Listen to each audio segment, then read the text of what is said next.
क्या तू इस पर सवारी करना चाहता है? इमाम हुसैन अलैहिस्सलाम ने अर्ज़ की, मैं आपके इस घोड़े को निहायत प्यार करता हूँ और जी चाहता है कि मैं इस पर सवार हो जाऊँ। उस वक्त इमाम हुसैन अलैहिस्सलाम का ज़ाहरी सन 6 बरस था। पास जनाब रसूल खुदा ने फरमाया कि उस घोड़े को लाओ। ये सुनकर वो घोड़ा आहिस्ता आहिस्ता इमाम मज़लूम के पास आया और ज़मीन पर बैठ गया और हाथ पांव ज़मीन पर फैला दिए, गोया वो भी मुश्ताक था कि दिल बरे ज़हरा मुझ पर सवार हो। पास जनाब इमाम हुसैन अलैहिस्सलाम उस घोड़े पर सवार हुए। तमाम असहाब खुश होने लगे।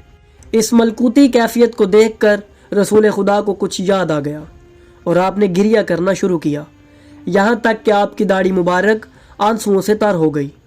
असहाब यह हाल देखकर हैरान हो गए और पूछने लगे, या रसूल अल्लाह, इस वक्त रोने का क्या सबब है? ये तो खुशी का मुकाम है।